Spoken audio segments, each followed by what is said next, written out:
भाग 2। बाबू उदय भानुलाल का मकान बाजार बना हुआ है। बरामदे में सुनार के हथौड़े और कमरे में दर्जी की सुइयां चल रही है। सामने नीम के नीचे बड़ी चारपाइयाँ बना रहा है। खपरेल में हलवाई के लिए भट्टा खोदा गया है। मेहमानों के लिए एक मकान ठीक किया गया है। यह प्रबंध किया जा रहा है कि हर एक मेहमान के लिए एक एक चारपाई, एक एक कुर्सी और एक एक मेज हो।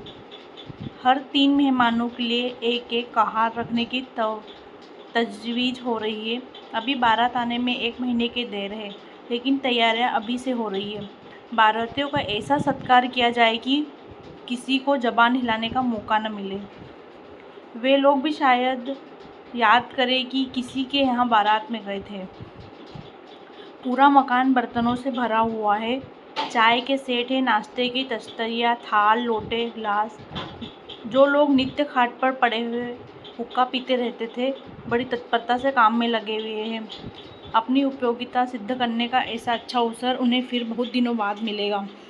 जहाँ एक आदमी को जाना होता है 5 जोड़ते हैं, काम कम होता है, हुल्लड़ अधिक। जरा जरा सी बातों पर घंटों तक वितर्क होता है और अंत में वकील साहब को आकर निर्णय करना पड़ता है। एक कहता है यह घी खराब है, दूसरा कहता है इससे अच्छा बाजार में मिल जाए तो टांग की राह से निकल जाऊं। तीसरा कहता है इसमें तो हीक आती है। चौथा कहता है तुम्हारी नाक ही सड़ गई है, तुम क्या जानो घी किसे कहते हैं। जब से यहाँ आए हो घी मिलने लगा है, नहीं तो घी के दर्शन भी न होते थे। इस पर तकरार बढ़ जाती है और वकील साहब को झगड़ा चुकाना पड़ता है। रात के 9 बजे थे। उदय भानुलाल अंदर बैठे हुए खर्च का तखमीना लगा रहे थे। वह प्रायः रोज ही तखमीना लगाते थे, पर रोज ही उसमें कुछ न कुछ परिवर्तन और परिवर्धन करना पड़ता था। सामने कल्याणी बोहे सिकोड़े हुए खड़ी थी। बाबू साहब ने बड़ी देर के बाद सिर उठाया और बोले, 10,000 से कम नहीं होता, बल्कि शायद और बढ़ जाए। कल्याणी 10 दिन में 5 से 10,000 हुए, 1 महीने में तो शायद 1 लाख नौबत आ जाए। उदय भानु, क्या करूं, जब सही भी तो अच्छी नहीं लगती। कोई शिकायत हुई तो लोग कहेंगे नाम बड़े और दर्शन छोटे। फिर जब वह मुझसे दहेज 1 पाई नहीं लेते तो मेरा भी कर्तव्य है कि मेहमानों के आदर सत्कार में कोई बात उठा न रखूं। कल्याणी, जब से ब्रह्मा ने सृष्टि रची तब से आज तक कभी बारातियों को कोई प्रसन्न नहीं रख सकता। उन्हें दोष निकालने और निंदा करने का कोई न कोई अवसर मिल ही जाता है। जिसे अपने घर सूखी रोटियां भी मयस्सर नहीं, वह भी बारात में जाकर तानाशाह बन बैठता है। तेल खुशबूदार नहीं, साबुन टके सेर का जाने कहाँ से बटोर लाए। कहार बात नहीं सुनते, लालटेनें धुआं देती है, कुर्सियों में खटमल है, चारपाइयाँ ढीली है, जनवासे की जगह हवादार नहीं।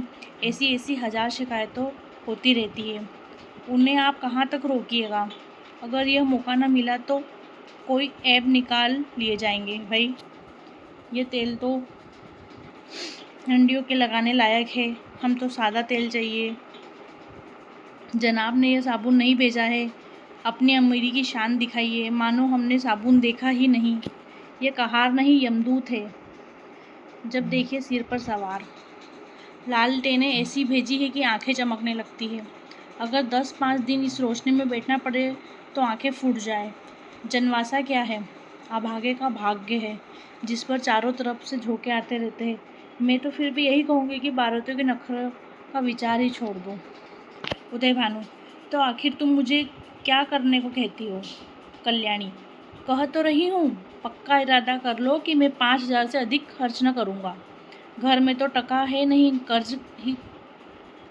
कर्ज ही का भरोसा ठहरा, तो इतना कर्ज क्यों ले, जिंदगी में अदा न हो। आखिर मेरे और बच्चे भी तो है, उनके लिए भी तो कुछ चाहिए। उदय भानु, तो आज मैं मरा जाता हूँ। कल्याणी, जीने मरने का हाल कोई नहीं जानता। कल्याणी, इसमें बिगड़ने की तो कोई बात नहीं, मरना एक दिन सभी को है, कोई यहाँ अमर होकर थोड़े आया है। आंखें बंद कर लेने से तो होने वाली बात न टलेगी। रोज आंखों देखती हूँ बाप का देहांत हो जाता है, उसके बच्चे गली गली ठोकरें खाते फिरते, आदमी ऐसा काम ही क्यों करे। उदय भानु ने जलकर कहा, जो अब समझ लूँ कि मेरे मरने के दिन निकट आ गए, यही तुम्हारी भविष्यवाणी है। सुहाग से स्त्रियों का जी उठते नहीं सुना था, आज यह नई बात मालूम हुई। रंडापे में भी कोई सुख ही होगा। कल्याणी, तुमसे दुनिया की कोई भी बात कही जाती है तो जहर उगलने लगते हो, इसलिए न कि जानते हो इसे कहीं टिकना नहीं है। मेरी ही रोटियों पर पड़ी हुई है और या कुछ, जहाँ कोई बात कही बस सिर हो गए। मानो मैं घर की लौंडी हूँ, मेरा केवल रोटी और कपड़े का नाता है। जितना ही मैं दबती हूँ तुम और भी दबाते हो। मुफ्त खोर माल उड़ाए, कोई मुंह न खोले, शराब कबाब में रुपए लुटे, कोई जबान न हिलाए। वे सारे कांटे मेरे बच्चों ही के लिए तो बोए जा रहे हैं। उदय भानुलाल, तो मैं क्या तुम्हारा गुलाम हूँ? कल्याणी, तो मैं क्या तुम्हारी लौंडी हूँ? उदय भानुलाल, ऐसे मर्द और होंगे जो औरतों के इशारे पर नाचते हैं। कल्याणी, तो ऐसी स्त्रियाँ भी होगी जो मर्द की जूतियाँ सहा करती है। उदय भानुलाल, मैं कमा कर लाता हूँ, जैसे चाहूँ खर्च कर सकता हूँ, किसी को बोलने का अधिकार नहीं। कल्याणी, तो आप अपना घर संभालिए, ऐसे घर को मेरा दूर ही से सलाम है, जहाँ मेरी कोई पूछ नहीं। घर में तुम्हारा जितना अधिकार है उतना ही मेरा भी, इससे जो भर भी कम नहीं। अगर तुम अपने मन के राजा हो तो मैं भी अपने मन की रानी हूँ। तुम्हारा घर तुम्हें मुबारक रहे। मेरे लिए पेट की रोटियों की कमी नहीं है। तुम्हारे बच्चे हैं, मारो या जिलाओ, न आँखों से देखूंगी न पीड़ा होगी। आंखें फूटी, पीर गई। उदय भानु, क्या तुम समझती हो कि तुम न संभालोगी तो मेरा घर ही न संभलेगा?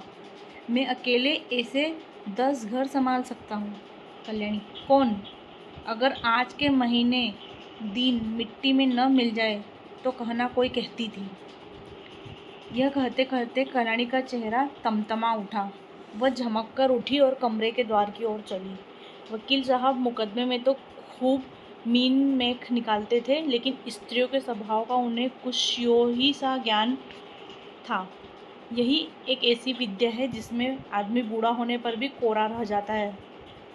अगर वे अब भी नरम पड़ जाते और कल्याणी का हाथ पकड़कर बिठा लेते तो शायद वह रुक जाती, लेकिन आपसे यह तो हो न सका। उल्टे चलते चलते एक और चरका दिया। बोल, मेके का घमंड होगा? कल्याणी ने द्वार पर रुककर पति की ओर लाल लाल नेत्रों से देखा और विफर कर बोली, मेके वाले मेरे तकदीर के साथी नहीं है, और न मैं इतनी नीच हूँ कि उनकी रोटियों पर जा पड़ूँ। उदय भानु, तब कहाँ जा रही हो? कल्याणी, तुम यह पूछने वाले होते कौन हो? ईश्वर की सृष्टि में असंख्य प्राणियों के लिए जगह है, क्या मेरे लिए ही जगह नहीं है? यह कहकर कल्याणी कमरे के बाहर निकल गई। आंगन में आकर उसने एक बार आकाश की ओर देखा, मानो तारामंडल को साक्षी दे रही है कि मैं इस घर में कितनी निर्दयता से निकाली जा रही हूँ। रात के 11 बज गए थे। घर में सन्नाटा छा गया था। दोनों बेटों की चारपाई उसी के कमरे में रहती थी। वह अपने कमरे में आई, देखा चंद्रभानु सोया है। सबसे छोटा सूर्यभानु चारपाई पर उठ बैठा है। माता को देखते ही वह बोला, तुम कहाँ गई थी अम्मा? कल्याणी दूर से ही खड़े खड़े बोली, कहीं तो नहीं बेटा, तुम्हारे बाबूजी के पास गई थी।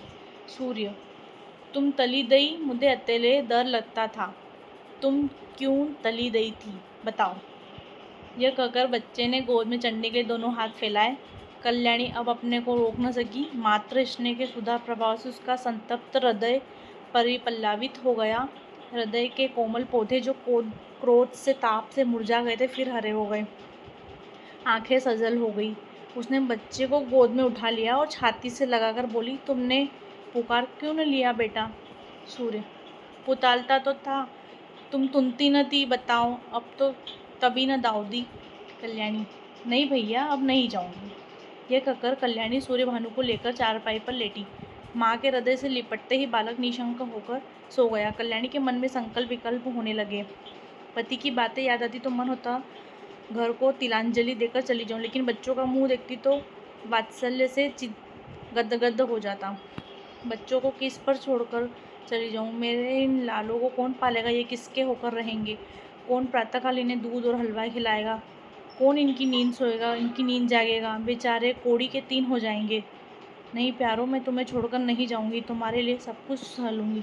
निरादर, अपमान, जली कटी, खोटी खरी, छुड़की छिड़की, सब तुम्हारे लिए सहूँगी।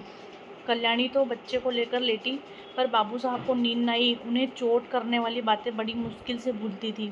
उफ, यह मिजाज, मानो मैं ही इनकी स्त्री हूँ। बात मुंह से निकालनी मुश्किल है। अब मैं इनका गुलाम होकर रहूं? घर में अकेली यह रहे और बाकी जितने अपने बेगाने हैं सब निकाल दिए जाए। जला करती है, मनाती है कि यह किसी तरह मरे तो मैं अकेली आराम करूं। दिल की बात मुंह से निकल ही आती है, चाहे कोई कितना ही छिपाए। कई दिन से देख रहा हूँ ऐसी ही जली कुटी सुनाया करती है। मेके का घमंड होगा लेकिन वहाँ कोई पूछेगा भी नहीं। अभी सब आओ भगत करते हैं, जब जाकर सिर पर पड़ेगी तो आटे दाल का भाव मालूम हो जाएगा। रोती भी जाएगी। वारे घमंड, सोचती है मैं ही सब गृहस्थी चलाती हूँ। अभी 4 दिन को कहीं चला जाऊँ तो मालूम हो जाएगा, सारी सेकी किरकिरी हो जाएगी। एक बार इनका घमंड तोड़ दूँ, जरा वैधव्य का मजा भी चखा न दूँ। न जाने इसकी हिम्मत कैसे पड़ती कि मुझे ये कोसने लगती है। मालूम होता है प्रेम इन्हें छू नहीं गया या समझती है। यह घर से इतना चिमटा हुआ है कि चाहे जितना कोसो टलने का नाम न लेगा। पर यहाँ संसार में चिमटने वाले जीव नहीं है। जहन्नुम में जाए यह घर, जहाँ ऐसे प्राणियों से पाला पड़े। घर है या नरक? आदमी बाहर से थका मंदा आता है तो उसे घर में आराम मिलता है। यहाँ आराम के बदले कोसने सुनने पड़ते हैं। मेरी मृत्यु के लिए व्रत रखे जाते हैं। यहाँ 25 वर्ष के दाम्पत्य जीवन का अंत बस चल ही दूँ। जब देख लूँगा इनका सारा घमंड धूल में मिल गया और मिजाज ठंडा हो गया तो लौट आऊँगा। 4-5 दिन काफ़ी होंगे। लो, तुम भी क्या याद करो किससे पाला पड़ा था। यही सोचते हुए बाबू साहब उठे, रेशमी चादर गले में डाली, कुछ रुपए लिए, अपना कार्ड निकालकर दूसरे कुर्ते की जेब में रखा, छड़ी उठाई और चुपके से बाहर निकले। सब नौकर नींद में मस्त थे। कुत्ता आहट पाकर चौंक पड़ा और उनके साथ हो लिया। पर यह कौन जानता था कि यह सारी लीला विधि के हाथों रची जा रही है। जीवन रंगशाला का वह निर्दयी सूत्रधार किसी अगम गुप्त स्थान पर बैठा हुआ अपनी जटिल क्रूर कीड़ा दिखा रहा है। यह कौन जानता था कि नकल असल होने जा रही है, अभिनय सत्य का रूप ग्रहण करने वाला है। निशा ने इंदु को परास्त कर अपने साम्राज्य स्थापित कर लिया था। उसकी पैशाचिक सेना ने प्रकृति पर आतंक जमा रखा था। श्रद्धावृत्तियों मुंह छिपाए पड़ी थी और क्रूरवृत्तियां विजय गर्व से इठलाती फिरती थी। वन में वन जंतु शिकार की खोज में विचार रहे थे और नगरों में नर पिशाच गलियों में मंडराते फिरते थे। बाबू उदय भानुलाल लपके हुए गंगा की ओर चले जा रहे थे। उन्होंने अपना कुर्ता घाट के किनारे रखकर 5 दिन के लिए मिर्जापुर चले जाने का निश्चय किया था। उनके कपड़े देखकर लोगों को डूब जाने का विश्वास हो जाएगा। कार्ड कुर्ते की जेब में था। पता लगाने में कोई दिक्कत न हो सकती थी। दम के दम में सारे शहर में खबर मशहूर हो जाएगी। 8 बजते बजते तो मेरे द्वार पर सारा शहर जमा हो जाएगा। तब देखूं देवी जी क्या करती है। यही सोचते हुए बाबू साहब गलियों में जा रहे थे। सहसा उन्हें अपने पीछे किसी दूसरे आदमी के आने की आहट मिली। समझे कोई होगा। आगे बढ़े, लेकिन जिस गली में वह मुड़ते उसी तरफ यह आदमी भी मुड़ता। तब बाबू साहब को आशंका हुई कि यह आदमी मेरा पीछा कर रहा है। ऐसा आभास हुआ कि इसकी नीयत साफ नहीं है। उन्होंने तुरंत जेबी लालटेन निकाली और उसके प्रकाश में उस आदमी को देखा।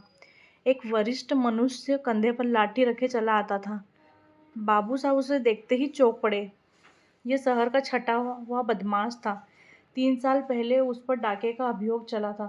उदय भानु ने उस मुकदमे में सरकार की ओर से पैरवी की थी और इस बदमाश को 3 साल की सजा सुनाई थी। सभी से वह इनके खून का प्यासा हो रहा था। कल ही वह छुटकर आया था। आज देवात साहब अकेले रात को दिखाई दिए तो उसने सोचा यह इनसे दाव चुकाने का अच्छा मौका है। ऐसा मौका शायद ही मिले फिर कभी। तुरंत पीछे हो लिया और वार करने की घात ही में था कि बाबू साहब ने जेबी लालटेन जलाई। बदमाश जरा ठिठर कर बोला, क्यों बाबूजी, पहचानते हो? मैं हूँ मतई। बाबू साहब ने डपट कर कहा, तुम मेरे पीछे पीछे क्यों आ रहे हो? मतई, क्यों, किसी को रास्ता चलने की मनाही है? यह गली तुम्हारे बाप की है। बाबू साहब जवानी में कुश्ती लड़े थे, अब भी हष्ट पुष्ट आदमी थे, दिल के भी कच्चे न थे। छड़ी संभाल कर बोले, अभी शायद मन नहीं भरा, आपकी 7 साल को जाओगे। मतई, मैं 7 साल को जाऊंगा या 14 साल को, पर तुम्हें जिंदा न छोड़ूंगा। हाँ, अगर तुम मेरे पैरों पर गिरकर कसम खाओ कि अब किसी को सजा न कराऊंगा तो छोड़ दो। बोलो मंजूर है? उदय भानु, तेरी शामत तो नहीं आई? मतई, शामत मेरी नहीं तुम्हारी आई है। बोलो, खाते हो कसम? 1 उदय भानु, तुम हटते हो कि मैं पुलिसमैन को बुलाऊं? मतई 2। उदय भानु गरज कर, हट जा बादशाह सामने से। मतई 3।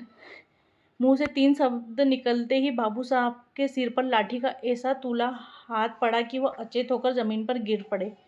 मुंह से केवल इतना ही निकला, हाय मार डाला। मतई ने समीप आकर देखा तो सिर फट गया था और खून की खार निकल रही थी। नाड़ी का कहीं पता न था। समझ गए कि काम तमाम हो गया।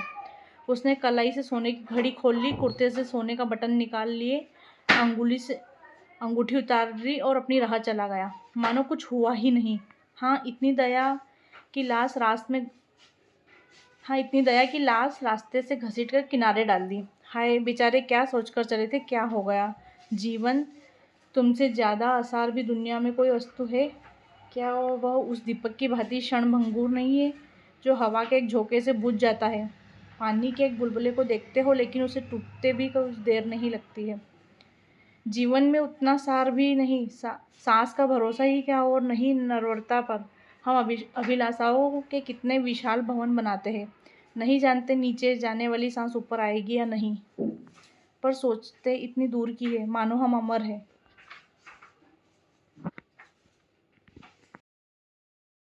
नमस्कार दोस्तों, आपको ये भाग 2 कैसा लगा? आप मुझे कमेंट करके ज़रूर बताना। Thank you.